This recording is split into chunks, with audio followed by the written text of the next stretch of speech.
This is Bruce Buffer, your voice of MMA, and you're listening to the LoudMouth MMA Podcast. You got a gun, you got a big gun, you got a gun.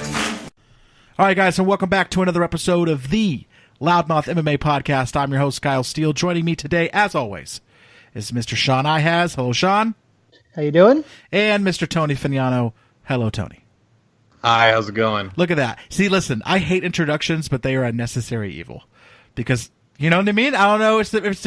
Listen. There was no build-up. That was just flat. As Sean, that was terrible. I'm phoning it in, guys. Hey, Sean! Is that better? I mean, it would have been the first time. Hey, Tony! Oh, I'm doing great. How about you? Is that better? Yeah. Some kind of intro music to introduce us, or Bruce Buffer, or some shit. Do you want me to add in the Bruce Buffer introducing LoudMouth MMA to the beginning of this episode? Yes. I will do that. Do something. I'll do that. Rough. I'll do that for this episode. So if you heard me, if you're listening to this episode, you have just heard Bruce Buffer introduce us. I'm doing that just because of how flat I was starting up the podcast. It's been a long day. Hey, guys. It's been a long day. Long day. We're talking about fights. Cheer up, bitch. All right, I'm cheering up. UFC Fight Night 119, Machida versus Brunson, also known as UFC Brazil or UFC São Paulo, whichever one you want to go with. You'll see it both ways. Cool little card. I went through it the other day, and I was kind of surprised at how much I liked it. So I'm looking forward to this card personally. Sean, we'll start this way. Sean, are you looking forward to this card?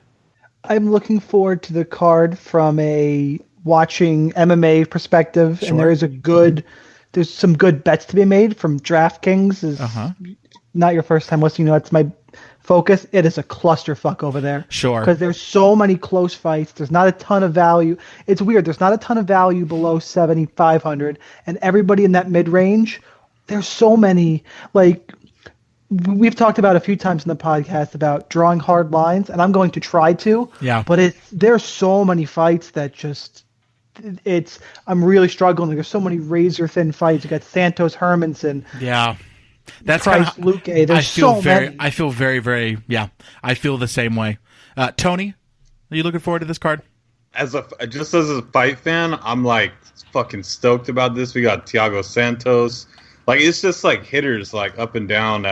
John Lineker, Jim Miller, and Trinaldo are going to go at it. Damian Maia and Colby Covington, that's going to be a snooze fest. But in the main event, I really like the main event. Machida's comeback and Brunson. I don't think Covington Maia is going to be a snooze fest. I think it's going to be a blast. Snoozer. I think it's going to be a blast. Snoozer. This fight is causing so much discussion everywhere. I don't know if you guys saw, but Daniel Levy posted, who does Half the Battle, just posted, what's your lock of the night? And you got people, both sides, Maia for sure, Covington for sure. There's so much conversation around that fight, and it's like 50-50. I'm so excited to get to that fight because I know that I disagree with both of you. So I'm looking forward to it. I say this all the time, and then we won't. There's no way that you guys are both picking Covington. There's no way. Oh yeah, you're probably right. We're gonna get there. Though, okay, we'll get there. Well, I don't know. It's a 3-round fight. If it was a 5-round fight, completely different. If it was a 5-round fight, I think that's where I would start leaning Maia. But I think it being a 3-round fight, I think 3-round fight lends itself. I think a 3-round fight lends itself to Covington more. I just want to know what I think it could be more aggressive. Now I completely disagree with you. I don't think Damian Maia's aggression level changes from 3 to 5. I think he's the same amount of aggressive. No matter what. I think you guys are both asking. Exactly. I think you're both asking the wrong question. Somebody tell me what the fuck Colby Covington's actually going to do. Like, what is his game plan really going to be? Get on top of him? Is that really his game plan? Because that's dumb. No, it's not. Yeah. You want to drag the fight down to the ground with Damian Maia? Sure. As long as you're in a controlled position. If you take him down and you're the one controlling the position, then you're fine. I wouldn't want to be in Damian Maia's half guard. That's a scary place to be. Yeah, but he can hold his own. I mean, I'm not... Listen, is Damian Maia obviously a lot better on the ground than Colby Covington? Obviously. Right? It's not even... Obviously. Hold up, guys. Is Sean drinking a Budweiser? Nope, Shock Top. Okay. Thank God. Well, why is Shock Top the same colors as Budweiser? It's a Shock Top Sunset Orange. It's always in my fridge. Dude, we had a barbecue a few weeks ago. It's in my fridge. What you got? You got a Coors Light. I drink Budweiser too. Coors Light, buddy. By the I way, wasn't gonna drink it. I forgot they're sitting next to my computer, so I'm gonna. I do They're drink like room Budweiser. temperature. I'm looking forward to it. And now I wish I had a Budweiser in memory of my fallen comrade Donald Cerrone. I cheers. fucking wish I had one. Cheers, Donald. R.I.P., buddy. Buy 4 units. God damn. All right, should we start the actual analysis? How does that sound? You want to actually get into it? I mean, I want to get a little drunker and make this more fun. All right, the first fight on the main card is going to be John Lineker taking on Marlon Chito Vera. I am going John Lineker. This would be the lock of the card for me. I think Marlon Vera, he basically kind of... Listen, good for him. He had a come-from-behind victory against a guy that had no business beating him in the first place. And then got, a pretty fast submission against a guy who looked really good in his first fight and just looked really good in his last fight in Brian Kelleher. So, I think he's speeding toward the top a little quick here, and he is going to get absolutely thunderstruck by John Lineker. I'm not going to guarantee a finish, but boy, it's pretty close to guaranteed for me. But I think no matter what, John Lineker wins this fight. So, and there's no real analysis that needs to be done. I mean, John Lineker has fought the best of the best and looked competent against guys that Marlon Vera couldn't even hold a candle to. So, this is a pretty clear cut John Lineker victory for me. Tony, we always start with Sean. Let's start with you today. Could I actually? I'm still doing a little bit of research. A little bit of research on John Lineker, I Marlon Vera. appreciate the gesture, but we'll let. John Can I do just his tell you usual something? thing. You don't need to do any research on this fight. Yeah, I was going to say, if you want me to go first, we can, but it's... No, I was trying to find long. Well, I was going to give Marlon Vera just the slimmest possibility, just the slightest chance of getting a submission and see what the prop was on that. Oh, But okay. that was my only angle. Okay. So That's the one place you could go. Another Sure. just, I caught you in transition. Exactly. The problem is, I don't think Lineker's going to try and take him down. He's going to beat him up on the feet, unless Vera's got some new takedown entry or really has improved his movement. Vera's not a great striker. He's got some okay kicks. Nothing that's going to surprise Lineker, who's been in there with top level guys. It should be an outclass type of performance. And like I said that last week against Till, and I'm one for learning from your mistakes, but this is different because Till, he had some more recognizable weapons. Other than the I caught you in submission and a fluky type of head kick that I don't think is going to work against Lineker, I haven't seen anything yet. I think he should outclass him up and down. Yeah, I mean, but Brad Pickett's one of those kind of the Gareth rule, where basically if you looked bad, Too much. if you looked bad in a fight against Brad Pickett in one of his last 3 or 4 fights, then you're kind of just you're unpickable. I mean, you have no business being in that position. Listen, Brad Pickett, obviously, right? He has that one win, man. He gets to talk about it. That's like the peaks in high school Rob Lowe. He gets to wear that jacket around and talk about that one win until the day he dies, because that win was extremely important. And right, look at what that win means now. But yeah, I mean, I think he was like 7 for 9 or something in his fights going into that one with Marlon Vera, and he was piecing Marlon Vera apart. I mean, he was winning that fight pretty clearly until that kind of fluky head kick, happened. So I can't even. If you're getting picked apart by Brad Pickett, John Lineker is just going to absolutely breeze through you. I mean, I can't even imagine it. The sub, I mean, obviously, like Tony said and Sean said, that's always a possibility, right? Again, as Sean said, getting caught in transition. I just don't see that happening here because he would have to take him down first, and I really don't think that'll happen. I couldn't find the odds on that. I hate to derail this thing again, but I found some. I don't know when Bovada started having weird props on here. Oh, interesting. How many Well, this isn't that weird, but how many Brazilian fighters will win? Is there an over under? Yeah, there's an over under at 6.5. Okay. And then the weird one is Lyoto Machida versus Derek Brunson. Who will be the first fighter to bleed? What? Yeah. That's I'm not sure fantastic. how they would. What's the odds? It's Machida's minus 180, Brunson plus 140. Huh. It's about the fight odds. Yeah, so it's basically interesting. I'd like that a lot. That's really cool. I will never bet that someone, ever. Yeah, I mean, someone can get cut pretty easily and still be losing the fight handedly. I don't know. Yeah. Well, Interesting. you wanted the sub prop, right? Did you find it? Yeah, the sub prop. I have best fight odds open. Best fight odds. If you guys don't use that, you're listening. You probably should get. Let's see. Vera wins inside distance is plus 581. You know what? I don't see. They don't have a sub. Oh wait, Lineker wins by sub. Vera by sub plus 700. Wow. Yeah, I like it. I like it at that price. Sure, I think if you want to pepper it, bets. like if you want to put like a quarter unit or tenth of a unit or something on it, just I usually do about a quarter of a unit on those crazy ones. Yeah. Yeah, but he's plus 400 just to win. It was different when we got Michel Prazeres, who was plus 2, was a favorite to win, and was plus 1,200 to get a sub. Yeah. Like that's different. He's plus 400 to win, plus 700 for a sub. Yeah. All right, let's move on to the next fight here. Probably one of the closest fights on the card.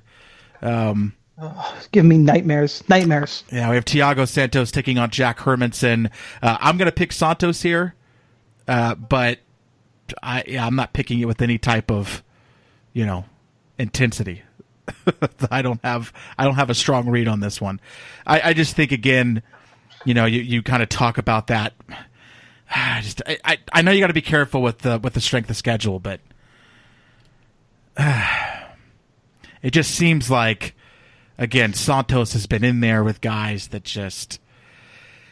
Does this fight kind of feel like the Jack Marshman fight a little bit? I guess that's where I'm drawing a parallel to. I'm drawing a parallel with Hermanson and Marshman. No, because I don't think Marshman's any good. I like Hermanson's game. Yeah, I mean, Hermanson's just kind of a better version. But maybe because they're both named Jack. Maybe that's why I'm drawing the... But when I was thinking about this fight, that was like the line that I was drawing in my head, is I was imagining this fight going very similarly, except Marshman didn't put up as much of a fight, and I think Hermanson would put up more of a fight, but stylistically it feels like it would be pretty similar. It could be, and strength of schedule, yeah, but Thiago Santos got tore through on the ground by Eric Spicely. Dude, Eric Spicely just absolutely, did it, and I don't even think that was hey, you got caught. That just felt like he was worse. Spicely hung in the ground with Antonio Carlos Jr., who's a heavyweight fighting at 185 with world-class Brazilian Jiu-Jitsu. But again, we'll get there on this card. Very Spicely, while Spicely was outworked, he didn't get destroyed down there. Spicely's got a legit ground game, and Santos isn't great on the ground, and that's what throws up red flags for me on this fight, because Jack Hermanson, the way he's going to win, the way he beats people, is he takes you down and he beats the ever-loving piss out of you. Yeah. He won't sub you. He's going to get on top of you and just start raining down strikes until someone jumps in and stops him. And if he can get Santos down, he's Mearshart had 3 takedowns against Thiago Santos. Didn't do anything with him, but he took him down 3 times. Boy, and that's when he go. That did not age well. No, if you get taken down here, he's going to have a real problem. But up on the feet, Santos is a better kickboxer. I think I'd want to see them at weigh-in square off, because I'm not getting a great sense on who the more filled out, bigger guy is. I would think Santos, but I'm just not sure. So that's a little bit of a factor. But it comes down to just stylistically, what do I think is going to happen here? And I'm leaning Santos, but God, it doesn't feel great, because, Hermanson's last 2 wins are against Nicholson and Bradley Scott. And in the Bradley Scott fight, I was all in, max 5 units, 100% in DraftKings, and he came through. I didn't see much of a challenge in this fight, and this is just so different. Hermanson's wins, by the way, are Scott Askham, Alex Nicholson, and Bradley Scott. And he went to Brazil one other time, and he got subbed by Cesar Ferreira. Now he's not going to get subbed in this fight. It's just, can he get it down? And I'm not. It's tough. I'm really, really struggling with it. I'm leaning Santos. I think the experience, he keeps on the feet. Although, Tony, do you know, is this are they fighting in a smaller octagon this week? I thought I read that somewhere. Any idea? They were trying to figure it out. There's nothing solid at the moment. God, if they used a small, you know what? This is how close this is. If they use a smaller octagon, give me Hermanson. If they use the bigger one, give me Santos. Wow. That's how tight the fight is to me. Tony, thoughts? I mean, yeah, Sean already said it basically, but it's like it's a knockout artist versus a ground and pound knockout artist, I guess you could say, or TKO artist. And I would have to lean Santos. I mean, obviously we haven't seen them square off yet. The weigh-ins haven't happened yet. But just from seeing their previous fights, I feel like Santos is the more filled out fighter. Like he does have more, muscle and everything. A very strong base. He actually has decent takedown defense. It's right around 70%. If Hermanson does get him to the ground, I mean, I don't know. That's where things get a little bit dicey. But Santos's stand-up game is fucking scary. Like he's one of the definitely the upper echelon of Muay Thai fighters in the UFC right now. Yeah. If I end up going with Santos, I'm just going to scream, "Stay on your feet" for 15 minutes. Yeah, right. Just don't get taken down. Well, and it's like he almost assuredly is going to get taken down at least once. So is that going to be enough? Because I wouldn't say this is a Derek Lewis type where if you get taken down by Derek Lewis, that's all there is. He's just going to get on top and it's over. I wouldn't say Hermanson has that level of if he gets the one takedown, well, that's it, called a day. But if he gets you down and then he gets into that position, it's going to be a little hard because he will take him down. That's all he's needed in his 3 wins. One takedown and ground. And I know. See, that's what I'm saying. I mean, he will get one takedown. That will happen. Santos will get taken down one time. There's no way he makes it 15 minutes not get taken down. If it's in the first 2 minutes, it's going to be a problem. Yeah. All right. So basically, that's what it's going to come down to in this fight. It's going to come down to, can Hermanson get a quick takedown? If he can't, the longer the fight goes, the more it probably leans into Santos's favor. And I'm still keeping my streak of drawing a hard line. It's just figure out what the octagon cage size is, and that's my pick. There you go. Awesome. All right, moving on to our next fight here. Once I pull it back up, we have. Hey, this is a good one. We have Francisco Trinaldo taking on Jim Miller. This is a good fight. Versus Father Time in a triple threat match. I like it. I feel like they both are. It's Father Time versus Father Time. I mean, obviously Jim Miller has seen better days. I mean, hasn't won a fight in a little while here. Francisco Trinaldo, his last fight was getting submitted by Kevin Lee. Probably one of the funnest fights I've seen against Yancy Medeiros. What was it, about a little over a year ago? About a year and a half ago. Fantastic fight. The win over Paul Felder, I think, aged pretty well, given the stuff we've seen from Paul Felder since then. I don't know. It feels like Trinaldo is still on a higher trajectory than Jim Miller. But as far as stylistically, I guess that's what we have to talk about. So I don't have a great read stylistically here. I'm going to pick Francisco Trinaldo, but I could easily have my mind changed. Tony, let's start with you. I mean, yeah, I would have to. I'm gonna lean Trinaldo as well. Although Jim Miller could definitely grind this out, and he has an incredible chin, super tough guy. It's a razor thin match. I'm just going with Trinaldo, I guess. I think he's a little bit younger. I hope, right? I don't know. They're both way. pretty old. Jim Miller's They're both pretty old. 34. I guess. He's not that old. Ronaldo's one of those like young old guys because it's 39. Like, he's 39, but he has the body of like a 26-year-old. So it's okay. The libido of an 18. And Jim Miller's 34 and has the body of a 40-year-old. So. Exactly. Yeah. Yep. Shit. Well, that kind of changes my. Yeah. I don't know. Because Ronaldo's gas tank really isn't that great. Miller can go 3 to 5 rounds, no problem. Definitely a wrestler at heart, and grind. I'm gonna change my mind in the middle of the podcast and go to Jim Miller. I think he does enough to grind this one out.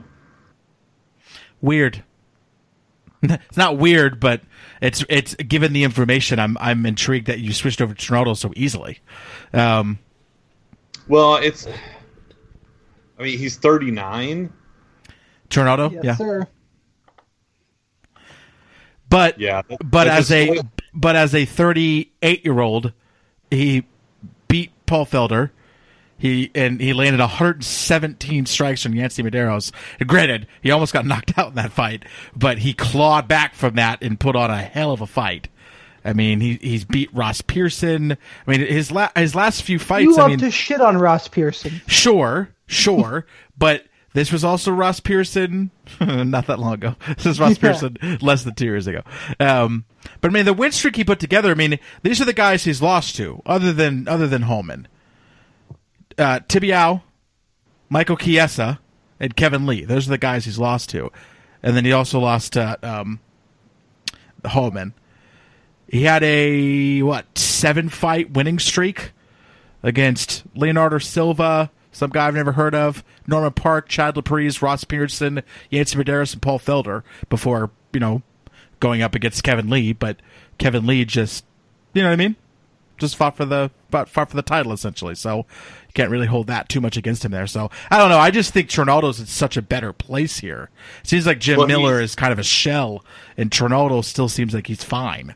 Well, Jim Miller is only a couple fights from recovered from Lyme disease. Like, he was a shell of himself for a while, and really his last 2 fights, he lost to Anthony. You want to talk about good losses? He lost to Anthony Pettis. Yeah. Where Anthony Pettis looked like Anthony Pettis again, and he put on a hell of a fight with Dustin Poirier. That was fight of the night, and Poirier looked fucked up after that. Like, that was a great fight, and before that, he was on a 3-fight win streak. Well, and his losses are other than the 2 you just listed, Diego Sanchez, Michael Chiesa as well, Benil Dariush, Donald Cerrone, Nate Diaz, Benson Henderson, right? Those are his losses. So yeah, very valid point. He's beat his last victory was against Thiago Alves, Joe Lozon, and Takanori Gomi, which that doesn't really mean the Takanori Gomi win doesn't really mean anything. But well, it had a gold cage in it. Is that that was the UFC 200? Yep. Yeah. Yep. So stylistically with this fight, for me, it's like Tony alluded to, it's the cardio. Trinaldo's cardio is not good. He's even older. Miller, a little younger, I think, can just throughout his career could always push a little longer. So it's that. Plus, I'm looking at takedowns now. Jim Miller took down Anthony Pettis once. All right, it's not great. Took down Thiago Alves 4 times. The takedown, he has the wrestling game. It's there. Whereas Trinaldo, even in his wins, he was taken down twice by Ross Pearson. I need to go watch that fight again. He was taken down 4 times by Norman Park. Okay. So he clearly can be taken down. Even I believe he's a Nova União guy. But, he can be taken down. He's a kickboxer. I think he's deservedly the favorite because he just coming off that, his loss. He just had a 7-fight win streak snapped by Kevin Lee. And Miller's coming off back-to-back losses, and he looks like he's aging. It's just, stylistically, I'm willing to take the shot on the dog. I don't know if I'm going to make a bet. I'd probably bet this one if it wasn't in Brazil, but that's the only fucking place Trinaldo fights. If I had to go back and look, he doesn't fight anywhere outside of Brazil, and that's a whole other thing when it comes down to judging. This could be one of those fights where Trinaldo wins the first round and a half, and the last 7.5 minutes, Jim Miller wins, and we all go, well, they're in Brazil, so that's 29-28 Trinaldo, and I don't know. I'm going to take Miller, but it's not confident enough to make a bet. Yeah. And DraftKings wise, and I'm you'll still find yourself leaning. playing Miller. I'm still leaning Trinaldo, but again, I have the same level of confidence. It's not really. It's not anything to write home about. I like drawing hard lines, and I just can't. Yeah. I have an overly precise prediction, I guess, is that Trinaldo hurts Jim Miller sometime in the first round, totally blows his wad, and then gets taken down and grinded out the last 2 rounds. But that's kind of what happened in that Yancy Medeiros fight, and it did not end up mattering. Maybe, yeah. I mean, anything can happen, but I'm just throwing No, shit sure. out there, honestly. Because if Trinaldo is smart and actually does follow a good game plan and paces himself and is aware that he has that bad gas tank, I think he easily gets the win. But I just haven't seen that from him, where he's systematically just kind of taking somebody out like that. Yeah, I don't think Jim Miller's the guy to try to get out in the first round or the second round or something. Yeah. All right, moving on here. Pedro Munoz taking on Rob Font. Great matchmaking here. I love this fight. I love that, again, where they're ranked. You have Rob Font ranked at 13. You have Pedro ranked at 12. Just great matchmaking. Everybody stand clear of Kyle's raging Rob Font direction. You guys ready? If you guys don't want to hear it, plug your ears. I'll give you a 3-second pause to plug your ears if you're listening to this podcast and you don't want to listen to me go on and on about Rob Font. Give me like 10 seconds. Give me 10 seconds. Rob Font's fighting for a title. This isn't the guy who's stopping him. Rob Font wins. And he wins easily. If he wants to knock him out, he'll knock him out. If he wants to sub him, we'll sub him. If he wants to take him down 10 times, we'll take him down 10 times. If he wants to jump on his back and ride around, I think he's better than Pedro Munoz in every possible way. I got no qualms. No qualms. This is not the fight where he gets stopped. I think Rob Font will have issues as he climbs up the ranks. This is not the guy to give him issues. That's it. Rob Font's fighting for a title. I think he is. I think he next year, 2018. At 135? Yep. Ooh. Maybe. Yep. I listen. I think. Did you see Garbrandt said he was going to go to 25 to fight DJ? He won't. Yeah. I mean, listen. I think if he could, I mean, he's a moron. He might cut an arm off to try and do it. Yeah, I mean, if he could, I would give him a decent chance at being able to win. But he can't. I think he'd, I believe the talks of going to 145 make more sense. He still loses to Max Holloway, but I mean, I think that makes more sense. Like those talks, I think are more real. I think if Garbrandt tries to go to 25, that's going to be something's going to happen. He's not super bright. Go watch The Ultimate Fighter, and that might be the impetus for us to finally have some new weight cutting rules because he'll hurt himself. Just he'll try to do hurt it. himself trying to get to fucking 25. Jeez. Sean, talk to me about this fight. So I agree with most of what you said. Sure. I was also being dramatic for comedic's sake. Right. But I just want to pick apart the places where it was some dramedy. Sure. He's not going to take down Pedro Munoz. No, I think he knocks him out. Honestly, I think he just knocks him out on the feet. That's probably what happens. Even at 35, Rob Font has power, and Munoz just pushes forward, and Rob Font's going to jab, circle out, overhand, hook. He's going to just snap the head back of Munoz just because of that forward pressure. I would say against most strikers in division, he knocks out a lot of them, but he probably wins the technical stand-up battle. The forward pressure of Munoz is actually going to work against him, and I'm also thinking a knockout in this one. I also think Pedro Munoz is way overrated. I picked Damian Stasiak against him. I also picked Stasiak against Kelleher, and that did me a whole fuck lot of good. Is that that's your William McGirt? Oh, that was bad. But I mean, that was a fun fight. For what it's worth, it was a fun fight, and it was also part of a pick against Kelleher and Munoz. I don't think either of them are that good. And Munoz is now 15 because he's got some hype and a couple wins, and this is Rob Font's going to derail that quick, fast, and in a hurry. I agree. Tony, baby girl, if you say anything different than what I said, I'm coming at you. Yeah, Well, I want to see I'm not that. saying what you said because I'm not going to fanboy out over Rob fucking Font. Yeah, I love he's Rob not Font. T.J. Dillashaw. I love Rob Font. Jesus. You're the first person I know that loves Rob Font. Love But yeah, I mean, I'm not going to. Sorry, but I'm not going to draw a hard line in the sand. It's a very evenly matched fight, and I mean, both these guys are in their prime. They're both 30, 31, both on winning streaks. Both, obviously going to make the jump, into the upper. Maybe not the upper echelons of the top 10, but the lower part of the top 10. And I don't really care. I don't have like a preference of who wins. I'm not rooting for anybody. I just know it's going to be a good fight.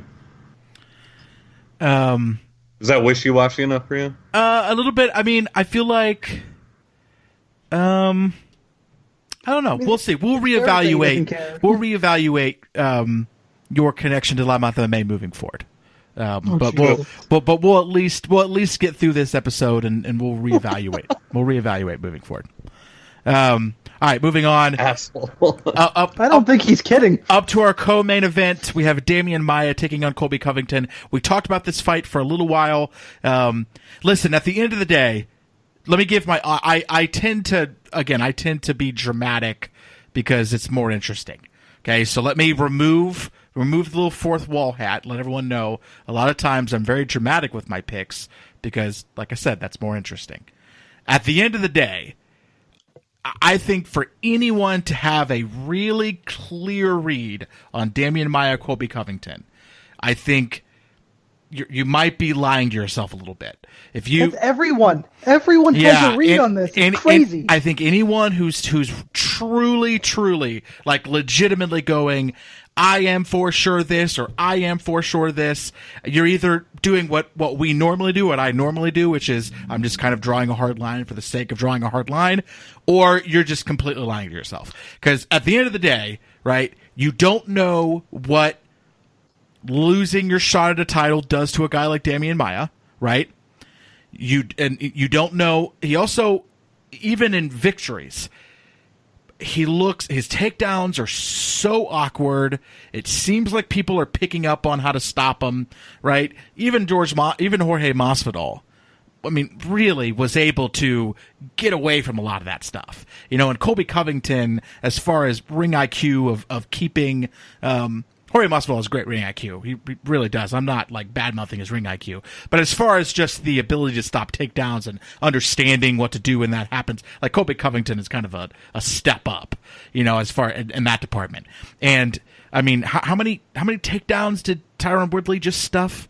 I mean, 21. I mean, I think people are really figuring. I mean, you get up into the upper echelons of this division, and people are starting to figure this stuff out, and they look really, really awkward. He's old. Like I said, he just lost a shot at a title. Even beating Covington, that doesn't get you right back into the title. You know what I mean? There's still a little pecking order there in front of you, probably. So I don't know. We don't know what effect that's going to have. And with Colby Covington, he's never fought a guy like this. I mean, I remember before the Kim fight, the big argument against Covington was that Covington had never fought a guy like Kim, right? And that's where I was fanboying out and going, it doesn't matter if he's never fought a guy like that. It's irrelevant. Like, he's better than him. He just hasn't had a chance to prove it yet. Obviously, we know what that fight is. I kind of feel the same way about this fight. I think Covington is a guy who, I don't think he beats Woodley, but I think that's where he's headed, and I don't think Damian Maia is going to stop that. So, but again, if you don't have a read on this fight, I promise, like you not fully, like you don't have a one or the other full on read on this fight, I promise. You could try, but you just there's some unknowns here. So I'm going with Covington, and also just because I want Covington. I'd rather have a guy like Covington. It's more interesting to me. He's younger, he's brighter future, right? I'd rather have a guy like that kind of continue to move forward and not take a step back. So I guess I'm also having that type of bias as well. Sean? Sorry I talked for so long.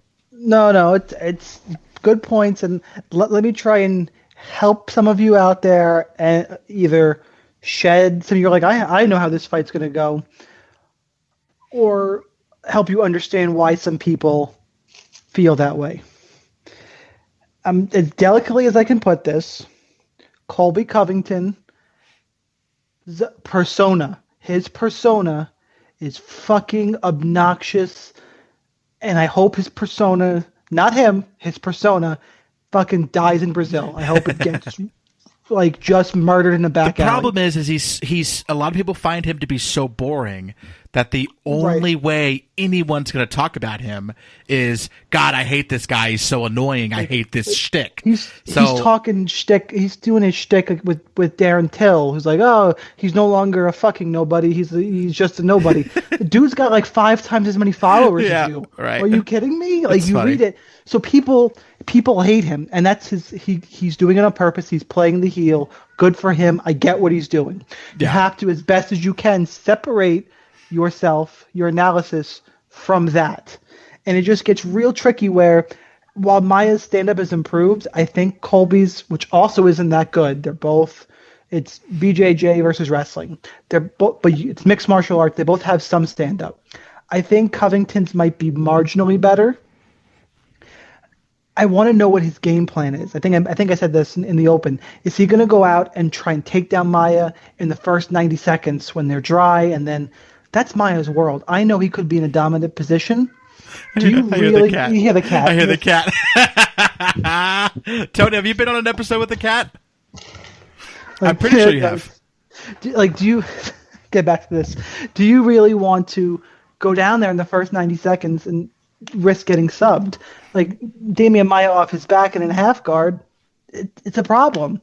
If you tell me Colby's going to stay away, make Maya shoot, use some defensive wrestling, and then go for takedowns later in the fight, I feel much more comfortable. That being said, I think Maya winning this fight is he is less path to victory. He is reliant on the submission off his back or getting the takedown against Covington, which I don't think can happen. I know Covington's a great offensive wrestler.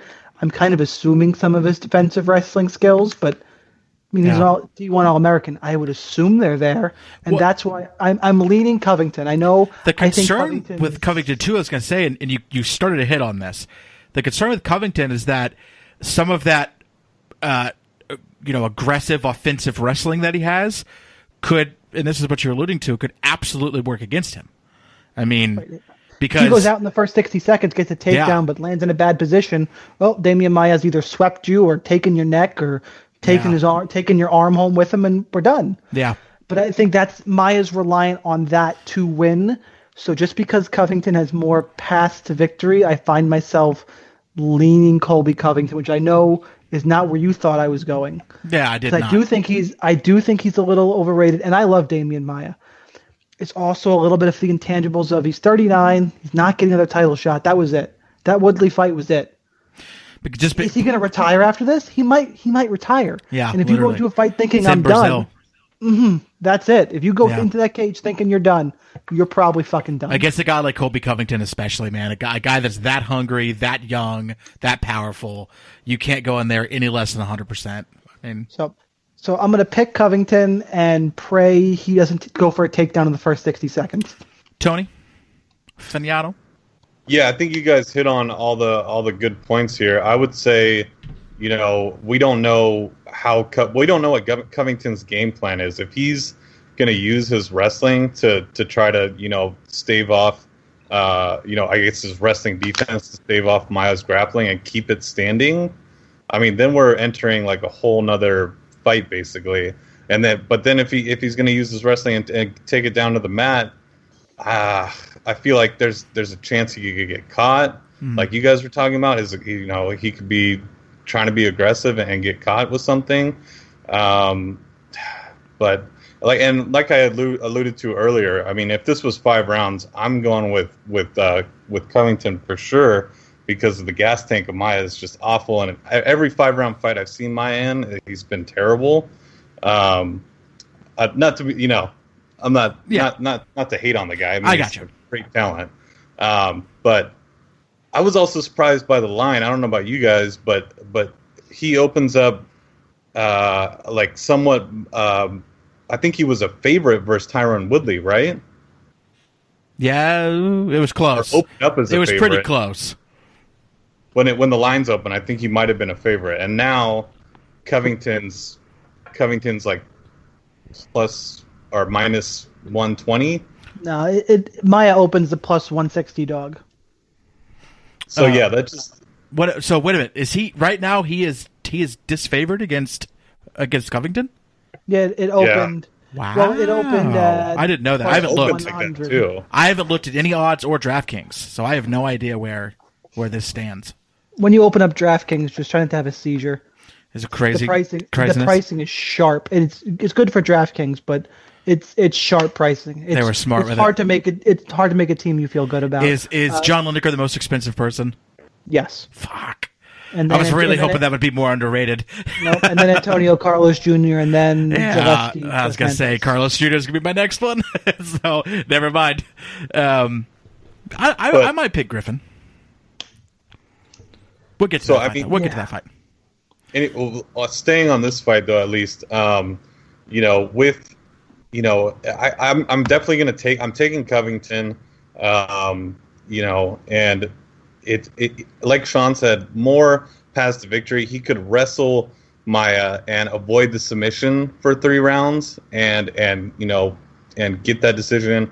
I also think that he does. I would say that he does have that advantage on the feet. I just from seeing both of their limited stand up, I would give it to like a slight edge to Covington. And if he wants to make it, I feel like it's in Covington's hands. Like he's the one who could decide where the fight goes. And if he's the one who decides he wants to strike and wins that battle, I'd give it to him there too. So just more past the victory and also youth and all those things you guys already hit on.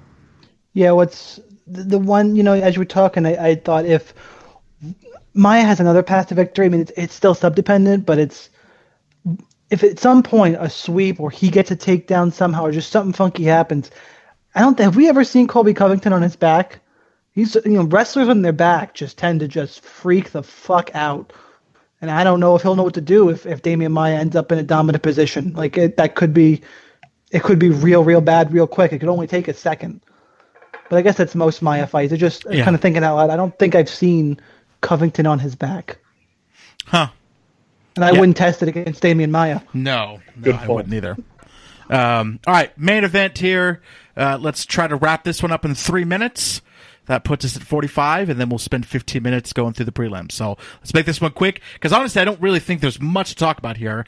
I know it seems like there might be, but Derek Brunson, Lyoto Machida, the problem is, again, talk about some unknowns here. Good Lord, Machida's making his return here. You don't know. I don't remember what he popped for, but I feel like did he pop for a bunch what did he pop for? You don't even remember? Dick pills and cocaine. No, I think it was steroids. He didn't pop for anything. He admitted, he told them that he took something and was therefore suspended, and then the test came back and they were fucking negative. That's what it was. Yeah, it was a terrible situation. Yeah, but anyway, he's been out of the cage for a little while here. Don't be honest, kids. Don't be honest. That's the lesson we learned. But anyway, he's been out of the cage for a little while. His last fight was June of 2015, which was a knockout loss to Yoel Romero. Before that, a little while. It's been over 2.5 years.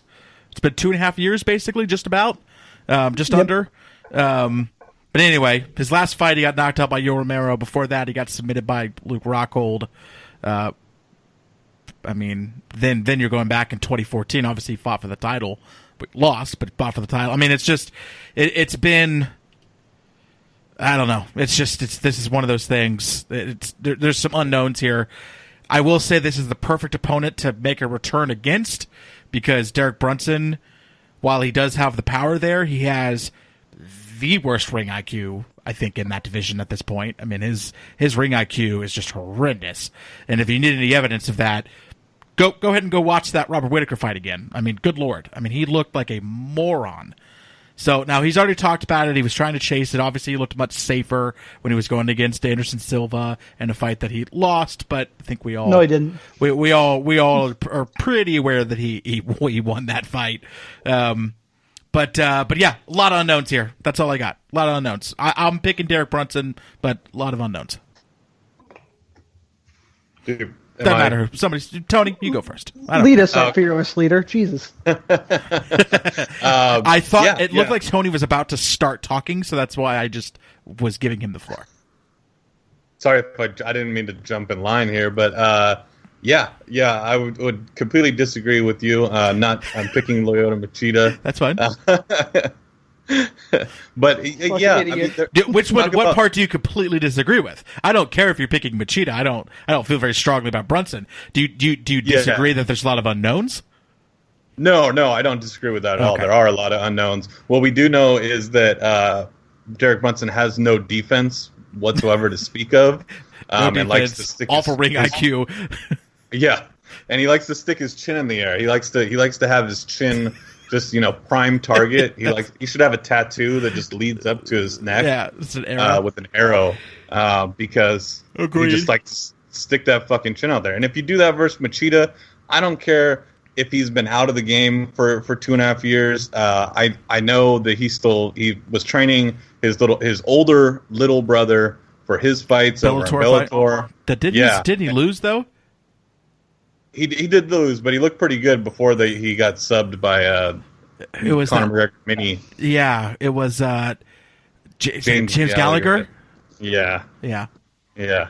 But I know he stayed active. I know he's not just he has a karate school, mixed martial arts school in LA. It's not like he's just sitting there drinking piss all day and hanging out and watching TV. I love all the piss memes that I've been seeing this week. It's been nice. So like ring rust, yeah, that's totally a thing. I mean, I don't unless you're Dominic Cruz, I guess. But most guys have ring rust, so I mean, maybe he's a little bit slow, and Brunson is able to get some takedowns. Yeah, I'm just concerned if you're slow, because the way that Derek Brunson wins is he fucking just bull rushes you. True. And my concern is that if you're a little slow, Brunson's just going to bull rush you and he's going to knock you out. I mean, that's his thing. I mean, he had umpteen straight first-round KOs until he fought Whitaker, and Whitaker is basically the actual 185 champion. You know what I mean? So if you're even remotely slowed down against a guy like Brunson, I'm just concerned that's the only reason why I'm leaning Brunson. I mean, that's it. He's also a terrific counter striker. Yeah, so very, very true. If he gets bull rushed, he's going to use it against him. Exactly. Yeah. No, I agree. I'm just banking on the fact that Machida is going to be even more slow than we think. Like that, I guess that's where I'm coming from. I'm being very speculative. But it's just, I don't know what to really, it's hard not to be speculative. I mean, there's just a lot of unknowns here. Sean? Yeah, I think you guys hit on everything pretty well. The 2.5 years off it's too big of a red flag for me to pick Lyoto Machida, especially 2 losses before that. How many? Lost 3 of his last 4, and his 1 win was to CB Dalloway. Cool. Yeah. His last good win, I mean, and it's a good win. He beat Gegard Mousasi, although it was in a pretty boring fight, if I remember correctly. Yep, low output. Kind of low output, very counter focused. Well, I mean, a lot of Machida, when if you really dig into his numbers, when he is, this fight could very well end up looking like the Anderson Silva fight. Yeah, Derek Brunson, Anderson Silva. I mean, this could look very much like that. 2 guys dancing around in a circle, nothing really happening. It's going one of 2 ways. We're going to see vintage, and I'm going to call it vintage because it's what he's done more of, Brunson running at someone, and he'll either get knocked out or get knocked out. Yeah, or get knocked out, or they're going to counter strike and sit around. That's going to be really boring for 5 rounds. So I'm going to take the guy, the aggressor who's not been off for 2.5 years, and pick Brunson, understanding that he could get knocked out and run into something. Or it's the same problem with Colby Covington. What the fuck is he going to do? Somebody tell me his game plan. Although with Brunson, his game plan doesn't matter. He's going to go in there, whatever he feels like doing, he's going to do. Yeah. So I'll take Brunson and pray. There you go. Public service announcement, Whitaker is not kind of or sort of. He is the 185-pound champion. I hope the MSG card sells like shit because Bisping is headlining it with GSP. I hope it sells nothing. I know, but the rest of the fights are so good. They really Everything is. else is It's so a great good. card. Great card. And it would hurt them. It would hurt their stocks if the fight doesn't I know. sell as well. So I wanna- really you know, want. I live in Long Island. I want to see if I can organize a walkout at the main event. So everybody just fucking leave. There you go. All right, so moving on to the prelims here. Headlining the FS2 prelims, we have Vincent Luque taking on Nico Price. Nico Price is a guy, again, talk about guys I have trouble picking. I mean, Nico Price, man, he has, I think, shown... I really thought that Joban fight was going to be just way... Like, all right, kid, you submitted Brandon Thatch. Brandon Thatch would get submitted by a fucking rock. You know, you got really hurt by Alex Moreno and wound up coming back and getting a finish, like, after the bell. I like Nico a lot, so I'm not talking shit, but, and that fight got overturned, but it was for pot. It wasn't overturned for anything real. You smoked pot, whatever. So then he goes in the Alex Joban fight. I'm like, wow, okay, here it is, right? You're moving way too fast. You know, I don't think Joban's that great, but Joban's he's going to fuck you up. It's going to be over. Well, that's not even close to what happened. So I just have a hard time picking him. And then same thing with Vincent Luque. You know, this is a guy who I was super, super high on, you know, and then he goes in and just looks pretty pedestrian against Leon Edwards and just really has kind of driven me off of him. So, do not, whatever my opinion is here, guys, do not trust it. I'm going Vincent Luque, but as I've already said, I have a hard time picking Nico Price. So I'm going to go Vincent Luque here, but spoiler alert, when Volkan Ozdemir fights Daniel Cormier, I'm 1,000% picking Daniel Cormier, which means that he's going to get knocked out. So this feels like that to me too. Nico Price feels like that kind of person where I just don't understand how he's winning. Do you remember my prediction? I think that was when I first came on here. Was around the Nico Price Alan Joban fight? And I said Nico Price has the better power, and I could see him finishing him early. I just said I was an idiot. Oh yeah. Well, listen, you're an idiot for many, many other reasons. So you know, you may have got that one right, but I think I had Price in that one too. That was a good one. I was all in on Brandon Thatch. That was a mistake, and I quickly learned about Nico Price. Yeah, I mean, who are you going here? I'm leaning ever so slightly Nico Price, and it's a matter of consistency. I know he was hurt in the Moreno fight. But Luque is what is his record? He's 11-6-1. You never know what you're going to get from the guy. He's got, you know, a knockout win against Bilal Muhammad, and that, by the way, was one of those life-changing knockouts we like to talk about. Go watch that one on Fight Pass. That was vicious, stiffening. When Luque wins, he finishes. He's 4-2 in the UFC, and 2 all 4 submissions, of his 2 knockouts are by finishes. Only loses by decision. It's against Haider Hassan, Alvaro Herrera, Hector Urbina. And he lost to Michael Graves and Leon Edwards. Okay, I think 2 Nico good guys, Price but yeah. I think Nico Price, you know what? Nico Price, Leon Edwards would be a really interesting fight. Yeah. Sign me up for that fight. But I think that's about the level he's on. And Nico Price has a little more power than Leon Edwards. You know, he's talented on the ground. I actually, the more I look at it, I think Nico Price may be marginally better than Vicente Luque just about everywhere. And even though Price clearly showed his power, I think the one exception to that might be I think Luque hits a little harder. Not to take away from Price's power, I think Luque hits a little harder, and he's a Brazilian fighting out of the United States, but you know, from Brazil, one of those situations, and the fight's in Brazil. Yeah. I don't think it's enough to sway me away, but so I'll take Nico Price, and this is another one of those fights that wouldn't surprise me either way. All right, moving on down the card here, we have Antonio Carlos Jr. fighting Jack Marshman. Murder. I'm going Antonio Carlos Jr. by submission. I don't even think it'll be close. Tony Fagnano, what say you? Talk me out of it. Okay. Well, also I'm picking Nico Price was one of my bets. Ooh. Sorry. Plus 115. I didn't realize you hadn't spoke. plus 120. And then what fight? Sorry, Antonio Carlos Jr., Jack Marshman. Oh, the shoe face. Okay, yeah. Yep. I don't know that there's much you can say about this. No. I mean, shoe face. Yeah. Yeah, Carlos Jr. by submission, and I think that's... I don't think it's by submission. I think decision? it's by fucking knockout. Oh, you think it'll knock him out? I've been saying this. Carlos Jr. he won the Ultimate Fighter Brazil at heavyweight. They're fighting at 185. He hits like a goddamn truck. And Spicely wanted to play the ground game with him. That's why he didn't get knocked out. Marshman's going to try and box with him, and I think he gets knocked out. You want a hot take? I don't think... I won't go as far as you did with Rob Font.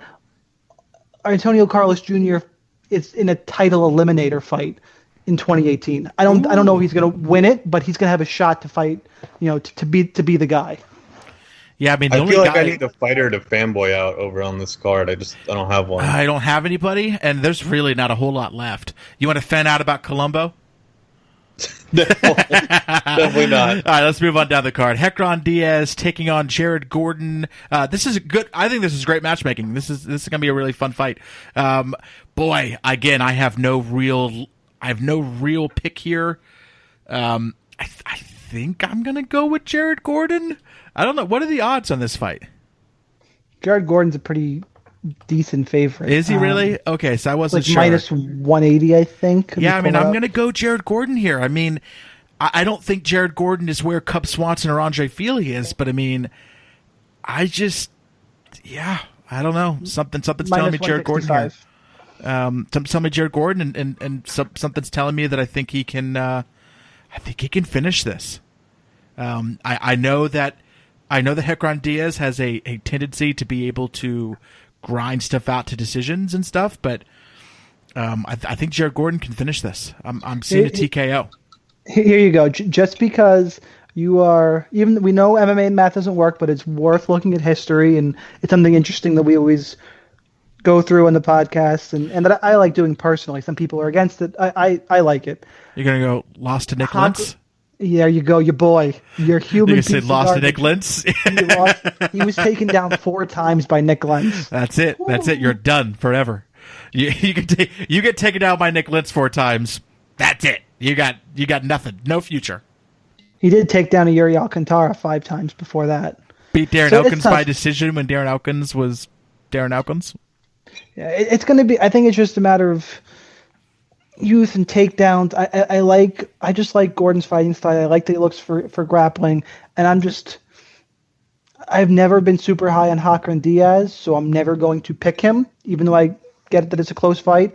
But for that reason alone, I'm going to take Gordon, just because I've never been overly impressed with Hecron. Tony? Yeah, I would agree with Sean. I've never really been impressed with Diaz either. And who I was really impressed with was Gordon in his debut. I hadn't really seen much of him before. He was in that Cage Fury fighting thing. That's an East Coast thing. I don't really get to see, or I don't pay much attention to the East Coast besides CES and whatnot. But man, and obviously he's not fighting a world beater or anything in his debut, Michael Kinwas. But he was his overall game was very impressive, and he got the finish, and that's what I'm leaning towards favorite. Alrighty, thank you very much. Next fight, and this is going to be the opening fight in the FS2 prelims. We have Zaleski dos Santos taking on Max Griffin. I definitely have some bias here with Max Griffin, so I will try to put that out the door. He's a really cool dude. If anyone has a chance to listen to some of his interviews, he's fantastic. But I actually do lean Max here, and I have a reason for it. I think, first of all, so Dos Santos has more history here. Obviously, they're fighting in Brazil. There's a lot of stuff, I think, going against Max here. But I will say I was really high on Max coming into the UFC. When he fought Colby Covington, I kind of knew where that was going, right? And it pretty much went there. And then when he had his next fight against, what was it? It was one of the brothers, the Montano, or what was it? I'm not looking at it. Who did he? There's 2 brothers, and I don't think they're both not very good. Anyway, doesn't matter. Eric Montano, I think maybe? there's 2 of them. There's 2 brothers, so he's one of them, but they both kind of suck. But anyway, beating him in the way that he beat him really doesn't mean a whole lot. Other than it says, like, you beat a guy the way that you're supposed to beat a guy if you're good, right? That's the only thing it really proves. But, it wasn't like a big crazy thing. I was right. Eric Montano. Yeah, and then conversely, you look at Dos Santos here, and I mean that the win over Akhmadov, I think, means quite a bit. I mean, I think he's definitely, of those guys that are of the Sambo guild or whatever, I think he's the one that's like the worst of the bunch, right? I don't know if anyone agrees with that, but he seems like he's kind of the worst of the bunch of those Sambo guys. I watched his fight of the night performance. It was the Long Island card. It was Lyman good. That was some fucking fight. That was a great fight. He also, I think it was Zaleski who ate it. I'm a good fighter, man. There was a knee in that fight, a knee up the middle, that made one of the most sickening sounds I've ever heard in my life. And Dos Santos just walked through it. Yeah. It was one of those, the whole place, the middle of the second round, the whole place went quiet. Like, that was his fucking skull, right? Yeah, like, it's impressive. He's tough. But I will say this, I mean, we also need to remember, he had that type of a fight, with a guy who had been off for 2 years, and coming back in, and, I don't know. I see Max as being the kind of younger, hungrier guy here. I think he's able to get this done. But like I said, I got some bias, so I wouldn't go with me too much. What's Max Griffin's wrestling takedown background? I actually have to look more into it. He's a pretty good wrestler. I mean, obviously as good as Covington. He's not as good as Covington. He got taken down six times by Covington, and also kind of pieced apart a little bit on the feet. But I think he gassed, and he had taken the fight. There's some really bad blood between those two guys going into the fight that started in the regional scene, and they might have even had a fight booked at one point or something. Like, I don't remember exactly what the story is. But anyway, that's why he got a call up to the UFC, was to fight Covington because of that bad blood. And yeah, dude, he got walked through. You know what I mean? But he then would go and take Montaigne out pretty quickly there. So at least showing that he belongs. And he also has really good fight preparation. Like, what I really like about Max is, one of the times I talked to him, he was fighting in Mexico, so he got one of those chambers and slept in one of those elevation tents. And I mean, he's smart. He's a smart fighter, and he goes into this, he takes it real serious. So, you can't say the same thing for all these guys.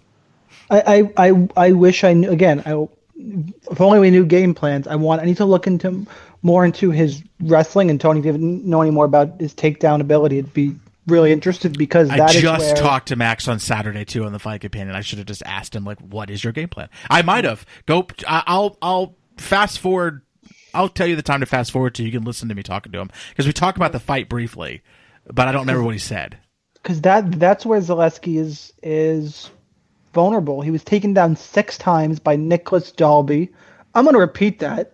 He was taken down 6 times by Nicholas Dalby, 3 times by Omari Akhmedov, 5 times by Keita Nakamura, and once by Lyman Good, but they were just standing and trading in a fun fight. I bet you Max's game plan is to go in there and take him down. I mean, I'm just knowing from talking to him and the camp he trains at over there in MMA Gold, and just having interviewed him several times and talked to him privately, over the last 2 years or whatever. I mean, like, he really is a really smart fighter that game plans. Because again, you can't. I'm taking Max Griffin. You can't. You sold me. Because you really can't. I know that sounds really like banal, like to say something like that, but like, you really can't say that about all fighters. A lot of fighters don't really game plan. A lot of fighters really don't take a lot of this stuff. They basically do that, like, well, whatever the fight dictates, I go that way, whatever. Like, Max is not one of those types of guys, and like, he really does game plan quite a bit. So. I just think he'll be able to whatever the clearest path to victory is, that's what they've been training on this entire time. You know what I mean? And I think he's going to be able to enact it. But again, this is another fight. There's a lot of unknowns. You know what I mean? You don't know a lot about either of these guys. Yep. I'll take the shot on Griffin, just because there's not many underdogs I feel good about. And this is another one that I'm leaning and will have some exposure on DraftKings. And I don't, in all honesty, betting wise, if we want to talk more betting on this podcast, the only dog I'm probably considering betting is this one Tony said he already bet, and that's Nico Price. Yeah. I haven't done it yet, but that's the one I'm thinking about pulling the trigger on. All right, moving on. We have a guy We who's skipped Tony again. What's up? Tony. I feel like he's doing this on purpose. I'm not. I promise. This was you. This was not You being disrespect so. Colby Covington and Rob Font. No. Fuck. I don't care about Covington. He disrespected Rob Font. Oh, that's what it was. Okay. You know what? I apologize to Rob Font if you're listening. Thank you. Kyle would really appreciate Rob Font, avid a listener to the sign. show. He would really like a signed jockstrap sent to his house. if you can do that for him, Please. But I'm totally biased. Like Kyle said, I fucking love Max Griffin, and I always give these guys respect that get beat. He got beat in the Ultimate Fighter, for people who don't know, in 2012, and came all the way. Yeah. He fought in our shitty regional scene over here in California for like 2 or 3 years at Tachi Palace fucking fights. Yeah. Horrible. Awful stuff, and made his way back, and I'm really pulling for him. It's hard for me to be unbiased, but I do think that he is able to get the takedown versus a guy that just hasn't really shown good takedown defense, and is able to hopefully get a sub, because otherwise I think it might go bad for him. Yeah. All right, moving on here. I apologize, Tony. You're going to go first on this one, so that we don't forget you. Ooh, fancy. Listen, Tony, you're a forgettable guy. What am I gonna say? Ooh. That's the first time I've ever been called forgettable. You're not forgettable. I can't pronounce this guy's name, and I'm not even gonna fucking try. It's the Brazilian that's fighting Jared Brooks. I don't. What's his? How do you pronounce that man's name? Devison Figueiredo. Alcantara. Alcantara. He is an Alcantara. It's one of those. He's Brazilian, so therefore the names. Yeah, I got it. Devison Figueiredo, in air quotes, Alcantara or Alcantara, whatever. Gotta hate Portuguese. Fuck yeah, Portuguese. Right. Okay, so anyway, this is, again, great matchmaking. Obviously, not all records are created equal, but just having the zeros there makes the fight more interesting. Devison is 12-0. Jared Brooks is 13-0. Both of them have the one UFC fight. Jared Brooks, I had a chance to talk to him on the Fight Companion this past Saturday as well. And, one of the things we talked about was the octagon jitters that he felt, the adrenaline dump right in the first 90 seconds of that fight with Eric Shelton, and how much that affected the rest of the fight, and how he's just not expecting it this time. He kind of knows how to feel and what to do. Again, another fight nobody really knows, right? I mean, Devison walked through Marco Beltran. Marco Beltran sucks.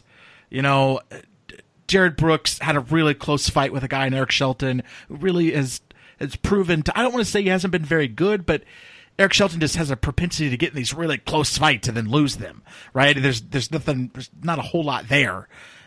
So I don't know. I mean, your guess is as good as mine. I'm going to go Jared Brooks just because I like the guy and I don't really know a whole lot about this fight. But, I mean, if I'm being unbiased, I mean, obviously Devison is in Brazil and I think that is going to make a big difference. But, yeah, I don't know. I'm going Jared Brooks. I think you didn't see his full arsenal. If you go back and watch Jared Brooks's old fights and stuff, I mean, man, he's a really, really good wrestler. Really powerful. He's small, but he also doesn't have. He's a guy he's fought at strawweight. So you talk about guys who struggle because they have to cut weight. He really doesn't have to cut that much weight. I mean, he kind of, you know what I mean? And I think that allows him to have a little bit more of a gas tank. And again, in that Eric Shelton fight, you could see it without him even admitting to it. You could see it. He adrenaline dumped in 90 seconds.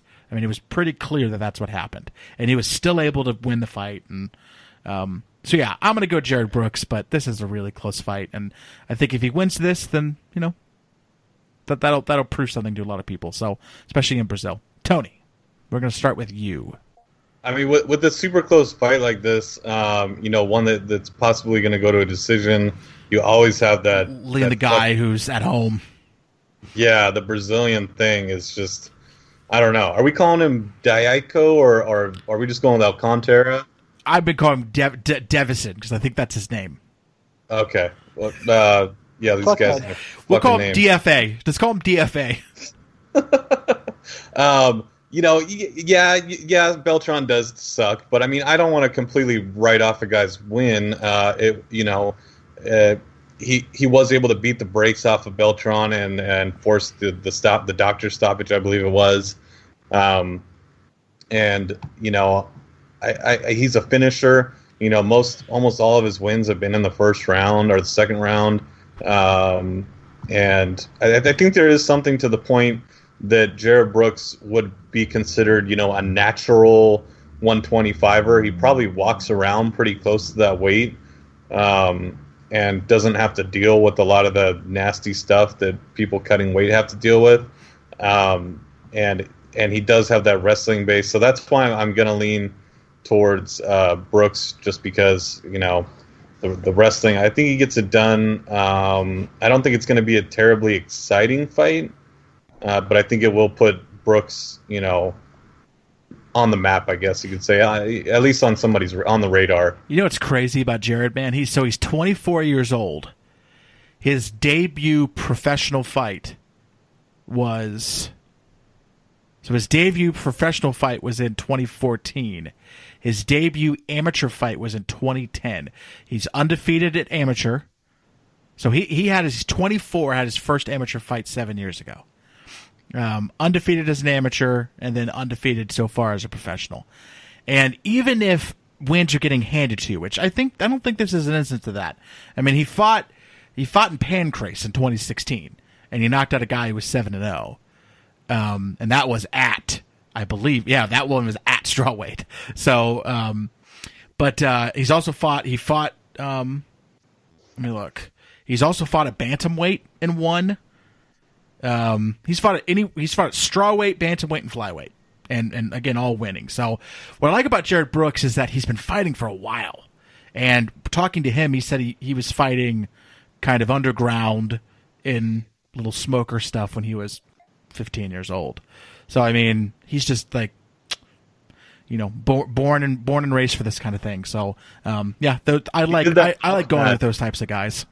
He did that Akhmat thing too, the Kadyrov, the crazy guys in charge of, which I mean, yeah, fuck them, but also that's a serious promotion. Like that's not, and that guy was 7-0. He's also fought in World Series of Fighting, where he got a knockout in World Series of Fighting, the global one. I mean, he's fought all over the world, in the regional stuff. So he has a good little pedigree, and. He was going to fight. He was going to make his debut against Ian McCall at UFC 208. I mean, that has to mean something. I mean, they booked that fight for a reason. So, also, he has one of the best nicknames in the UFC, the Monkey God. The Monkey God. Yep. Sean? I feel like we're not talking about his opponent enough. I know. Figueiredo. The one thing I totally disagree with Tony on is I've not seen a boring Figueiredo fight. Not one. And I've watched a few. The dude goes out, he gets hurt in the first round, he hurts the other guy in the second round. There's just crazy fights. He won his debut against Marco Beltran, doctor stoppage.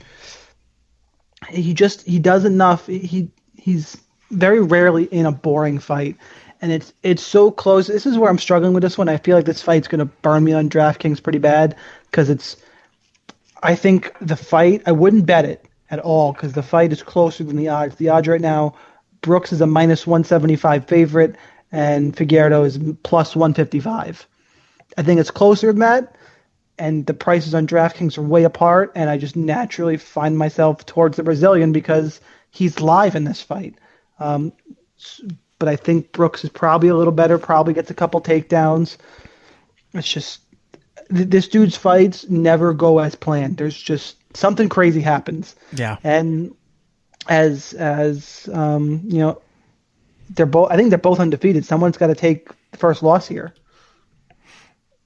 It's an interesting fight. I'm pick wise leaning Brooks. Won't bet it. And on DraftKings, unfortunately, I'm finding myself with a fair amount of the Brazilian just because there's not a ton of value. Before we get to this last fight, you can find the podcast at LoudMouth MMA on Stitcher, on Google Play. You can find me on Twitter at LoudMouth MMA. Sean, please plug your Twitter. And whatever else you want to plug. Yeah, at the DFS Sniper YouTube channel. Also, my name at the DFS Sniper. Please give me a subscribe on there. I'm trying to hit 100 subscribers on YouTube only before the end of the year. Let's make it happen, guys. And the DFS Express, which you can find right here on this podcast stream, as well as over on Tony's website, which I'll plug in a second, MMA Today. The video will be up there. Like, comment, subscribe again, guys. It's really appreciated. Tony?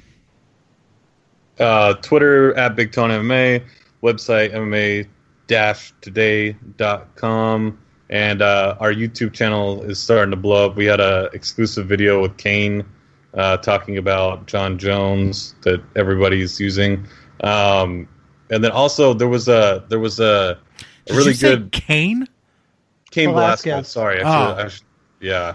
I thought you were saying Kane from like WWF or E or whatever, and I was like, I don't. Wait a minute. I didn't even know there was a wrestler named Kane. I don't Excuse me. That. it was Kane and Undertaker, baby. Oh, Kane with a K. I see what you're saying. Okay. No.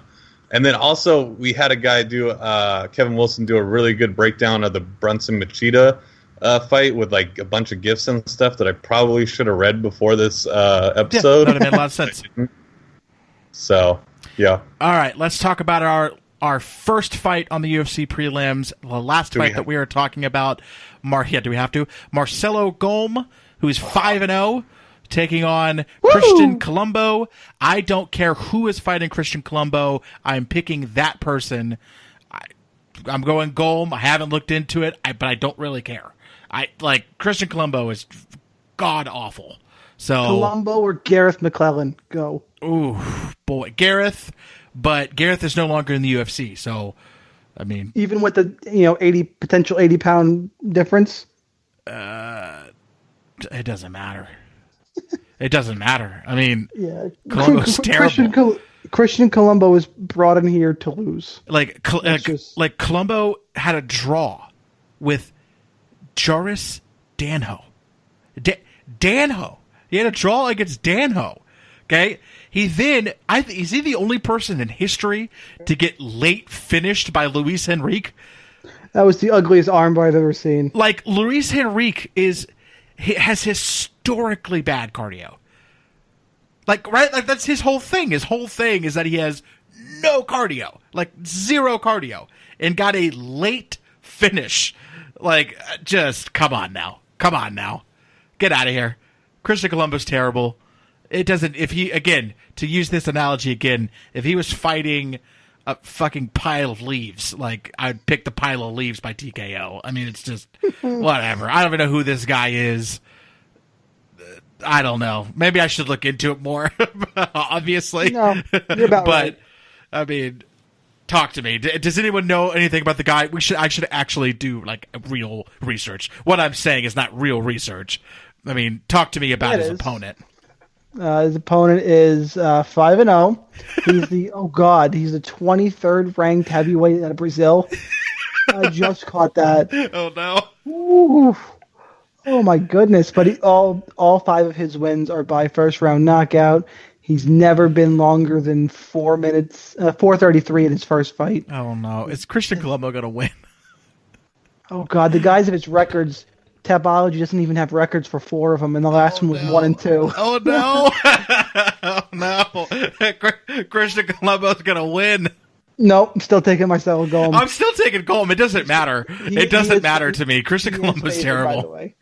Huh? The odds makers had to have looked into it a little. Marcelo Golm did open as like a -170 favorite. Okay, good. I trust them.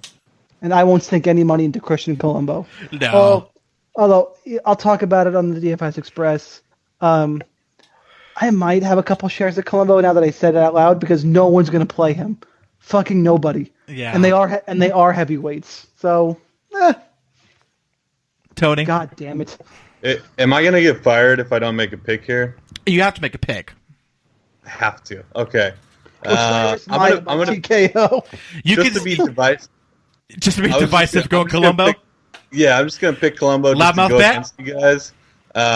One other thing, he's holding pads in his Tapology picture. I think hint, maybe that's what you should be doing, holding pads. Hey-o! That was almost as bad as my Gina Mazzani Slurpee Slam back in the day. I don't even remember that. It was. A Is she, Slurpee Slam. because she worked. She looked like she worked at 7-Eleven. Is that what it was? Yeah, that's what it was. Or yeah. How does someone look like they work at 7-Eleven? It was hyperbolic. She was Come like on now, don't be ignorant. You know. Wait, no. But she doesn't look like that. Which fighter was it? Let me look her up. No, it wasn't a look. It was Gina Mazzani versus Sarah McMahon, and they brought in this Alaskan chick to get smashed. And Yeah, I was saying, she had no record. She had never fought anybody. It was one of those like girl. it was I one need of to those see like her. every single one of her opponents like were 0-0. You know what I mean? It was just one of those. The soccer mom, the token soccer mom at a Basically. MMA regional scene. And I think she's looked going to like it. fight again, isn't she? I think she has a fight. Good for her. I need a picture. Who is this? What do I need to be googling? Gina Mazzani. Well, guys, that is all for us. We will continue this conversation off air. Oh, whoa! I mean, you got to let Tony have this reaction here. You got to give him the opportunity to say something incredibly racist or misogynistic or Gina M.A. You're not able to find her. She barely has a topology. Like it was like a picture of like the letter G, like on her topology. I mean, it was like Mazany. No, she has a UFC profile. Now she does. Yeah.